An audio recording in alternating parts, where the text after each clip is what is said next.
Hello and welcome to another edition of It's Just Me, hosted by Brent Fox. I'm gonna try to do a very quick show. I'm shooting live, of course, from my childhood home, and I basically need to continue to rest for work tomorrow. So let me go ahead and get into this. All right, so first things first. Of course, there is a alleged fight between Jake Paul and Anthony Joshua tomorrow, which is Friday, December 19th on Netflix. Now, this supposed matchup, and I'll get into why I'm using these terms. This supposed matchup is between Jake Paul, who is undoubtedly boxing's rising star, reality, not a reality, but first he was a Disney kid, then he was an internet icon. I'll give him that. And now he has actually dedicated himself to the art of boxing.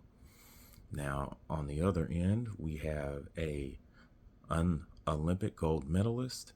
We also have a unified or former unified world heavyweight champion in Anthony Joshua. Now, if this goes the way that it's supposed to go, it is supposed to be a one-sided destruction and also possibly a boxing lesson as well. I really don't see it that way because this is entertainment.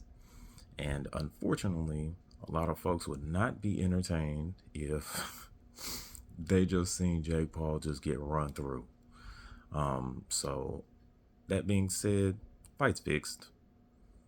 Once again, that fight is actually fixed. It is going to be another Mike Tyson situation where Anthony Joshua is pulling punches and Jake Paul may get in a nice shot or two, but I don't think it's going to be to the effect to where it's actually going to do anything to Anthony Joshua.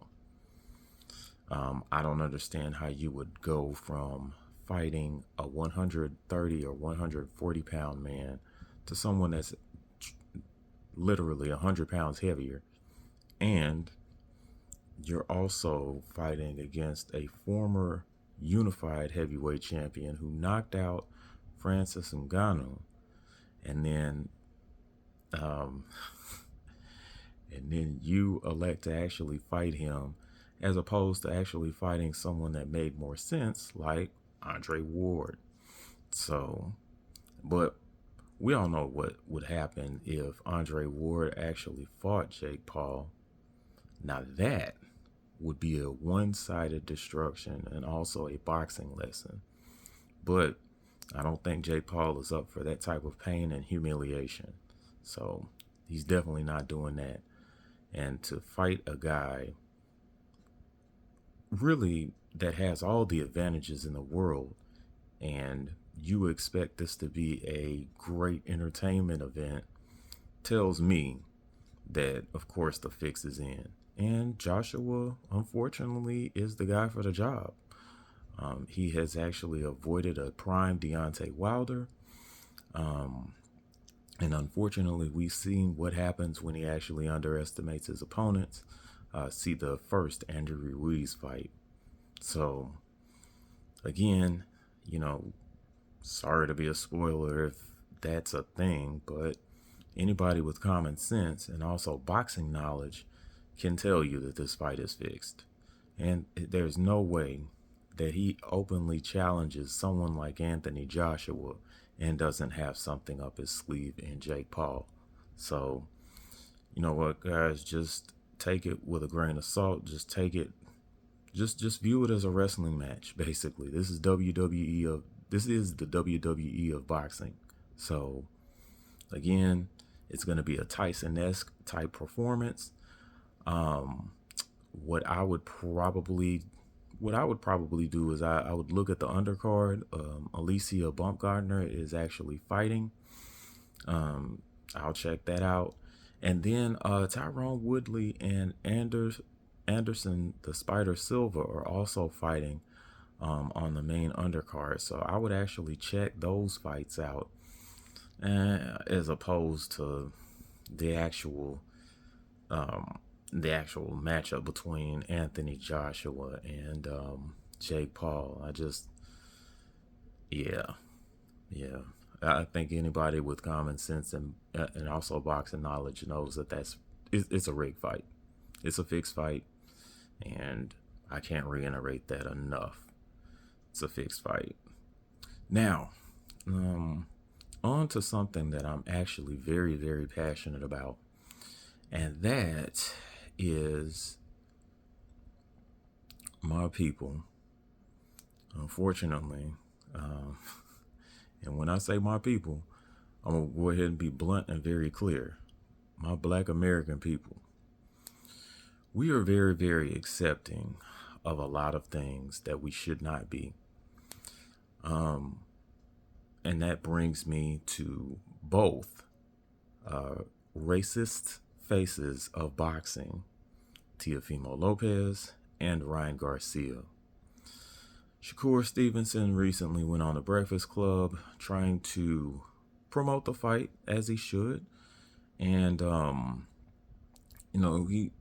he was, he was asked a series of questions, and he basically was trying to indicate that T.O. was not a racist, and then he was doing all the monkey stuff for promotion.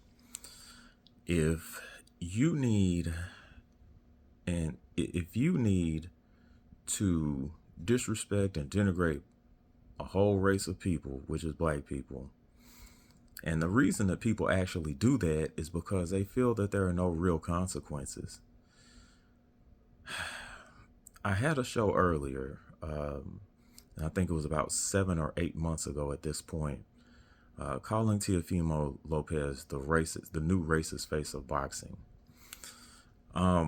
We need to go ahead and add Ryan Garcia to that list as well. Now, I'm sure that that's going to ruffle a few feathers and offend quite a few folks, but you should be offended at the fact that neither one of these two, nor their fathers, and I'm talking both Teofimo Lopez Sr. and also Henry Garcia, which is Ryan Garcia's racist father,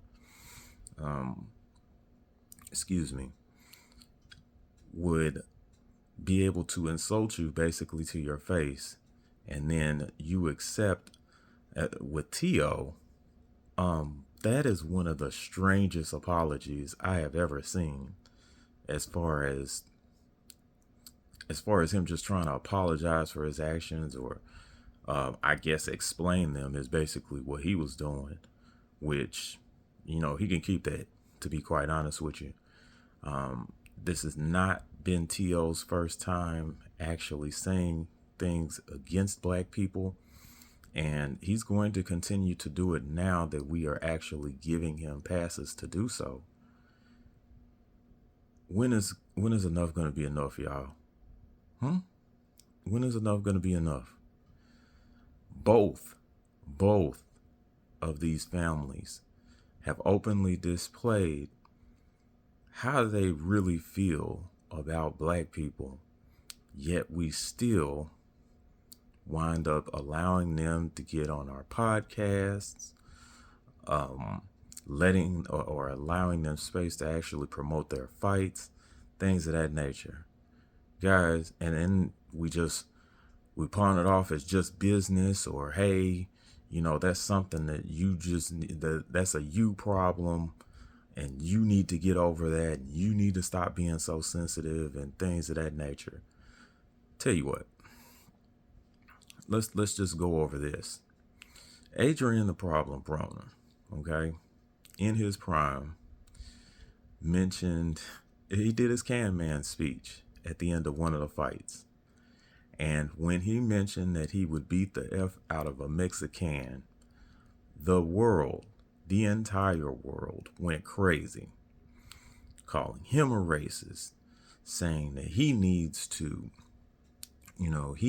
actually apologize to not only Mexicans, but the entire Latino diaspora, as far as what his words were. And I believe that he was actually suspended by one of the sanctioning bodies, ironically. Now, as far as the comments of Teofimo Lopez, I don't think that there were any real consequences.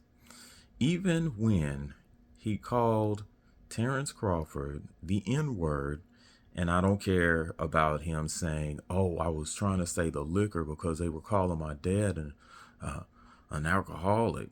No, no, you said what you said. And I'm tired of these people actually pissing on our head and trying to sell the fact that it was raining the whole time. No. So, that being said, I'm not supporting these particular fights or activities that they're actually involved in. There may be another way that I could actually support Secure Stevenson, which I'm still a fan of. Um, you know, we all have, unfortunately, we all have moments where our favorite fighter is not quote unquote on code. I don't expect these people to be. I don't expect these people to actually just be perfect. All right. They're sports figures. They're not really supposed to be political figures. We watch them because there's something in them that that actually helps us, or actually makes us feel connected, because they're another black person accomplishing things that we wish that we could. And let's just be honest about that. You do put your heroes on a pedestal, or these warriors on a pedestal, and and when they disappoint you, I mean, yes, you feel a certain way about it. But when that particular person actually looks like you, we are very, very unforgiving as a people. When somebody like Adrian Broner messes up, we're all over him. We're all over him. And I myself am actually pretty guilty about this too. I have issue, for example, with Tim Bradley. Tim Bradley has said some very outlandish comments about black fighters and has given them great difficulty throughout his broadcasting career. He was very critical of Earl Spence. He was very critical, of course, of Deontay Wilder. He was even at one point very critical of Terence Crawford, and that was supposed to be his boy. So, and what did he actually get for that? I think he got released from ESPN. Not ESPN. He got released from Top Rank once the ESPN deal fell through. So, he's out here doing a whole tour on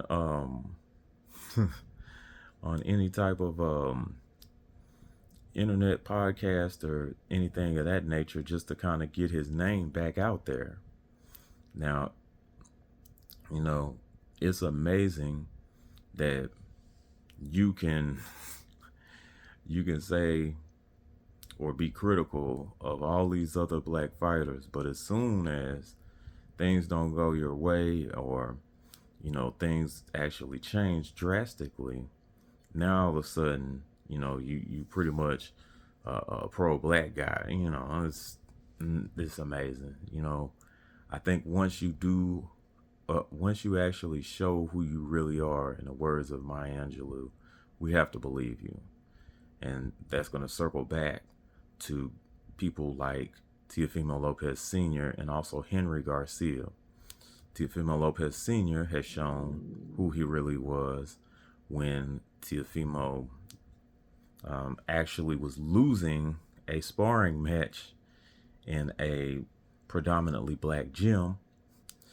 Senior decided that it was a good idea to yell out the N-word, and he got his butt kicked for his troubles.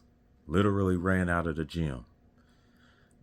Henry Garcia, at a press conference between Devin Haney and Ryan Garcia, yelled out that Bill was a nappy head, and then when Devin and Bill tried to explain that that was offensive to the African American community, Henry proceeded to talk over them and not receive the information. So, to Henry Garcia, you know you're a racist. All right? You know you're a racist. And you know your son is too. You know your son is a racist too. So the apple don't fall too far from the tree with that one. Both of y'all racist, and I can't believe. Yeah, I can.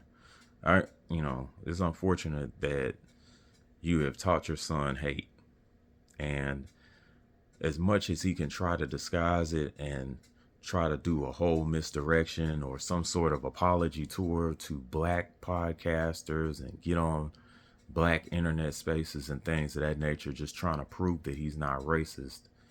You are who you are, Ryan Garcia. And, once again, to those who actually open doors for Ryan Garcia to get on their shows and, try to get their content and get, raise their content level up. This gentleman, I'm not even going to say a gentleman, this particular individual is going to show you who he really is again. Okay? When he doesn't need you and he feels like he can say what he wants to say and there aren't going to be any consequences because all he has to do is apologize half-heartedly and we'll accept him and bring him back, then, it's okay. But as soon as one of us actually messes up, everybody's all over us and folks don't let us forget it and stuff like that. We are so forgiving with people of other races when they actually mess up. But when one of us actually messes up and we needed to be lifted up, it's all kinds of, oh, no, man, you just, you need to, you need to do this or you need to do that. Perfect example is a gentleman, and I'm getting off boxing for right now. Perfect subject. No, I can get back on boxing. Perfect example is Deontay Wilder.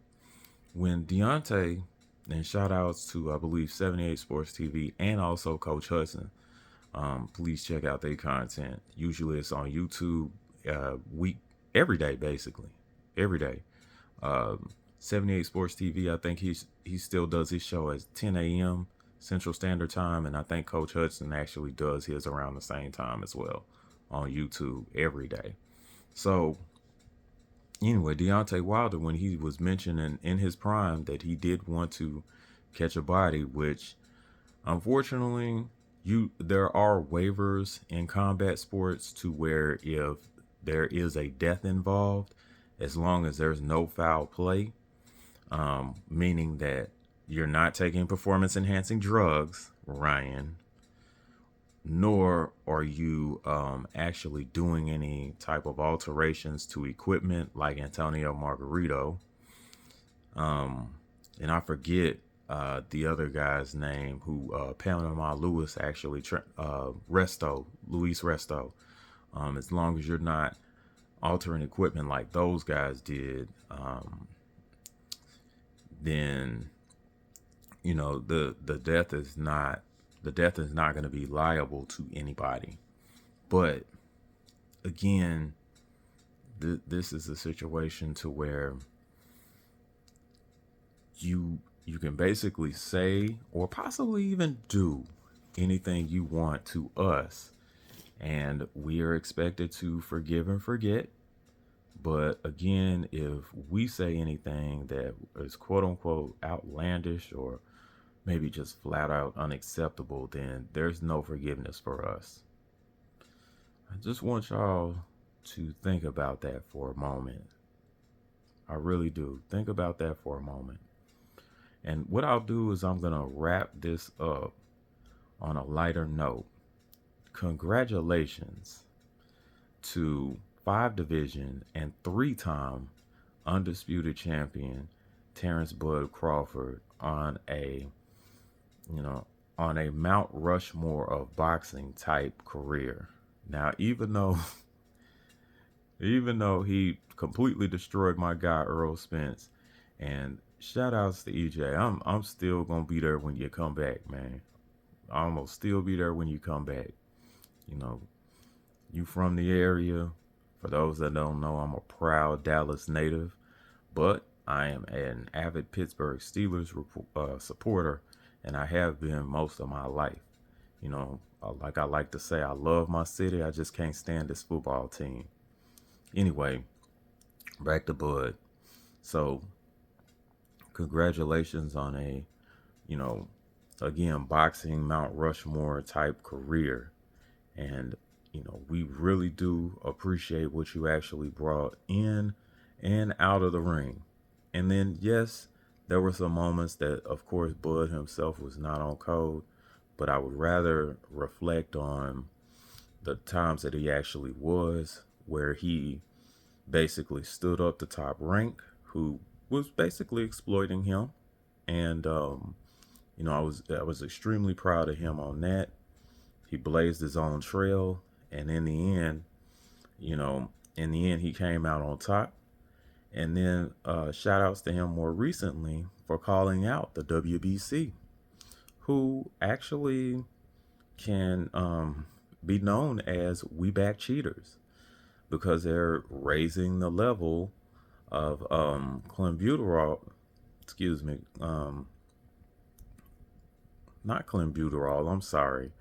Um, my goodness, what was, I'm trying to think what Ryan Garcia actually had in his system when he fought Devin Haney. Hang on. My bad, y'all. Ryan actually had Osterine. Canelo had I'm sorry, clenbuterol in his system, and they did actually raise the level of clenbuterol in support of Canelo Alvarez. So that was still an accurate statement.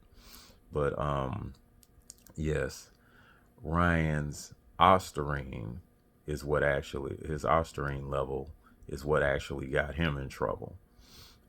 And again, for the people that can't unsee the left hook and felt like, oh, well, he got him in one punch. I got a few questions about that since we're so unforgiving with people like Devin Haney and, to some degree, Terence Crawford as well. Now, y'all answer me this. Okay, since it's okay apparently to use a little Osterine to try and get ahead, um, what if the tables were actually turned? What if Devin was the one that actually used the Osterine? What if Devin was the one that actually jabbed Ryan Garcia nearly to death, allegedly, and you find out that Devin was actually cheating? Now, you all would probably blame Snack, and at this point, probably dig up Victor Conti and get him too. But again, there are other fighters that were actually on Snack. Mikey Garcia was actually on Snack. Um, Ryan Garcia at one point was actually on Snack.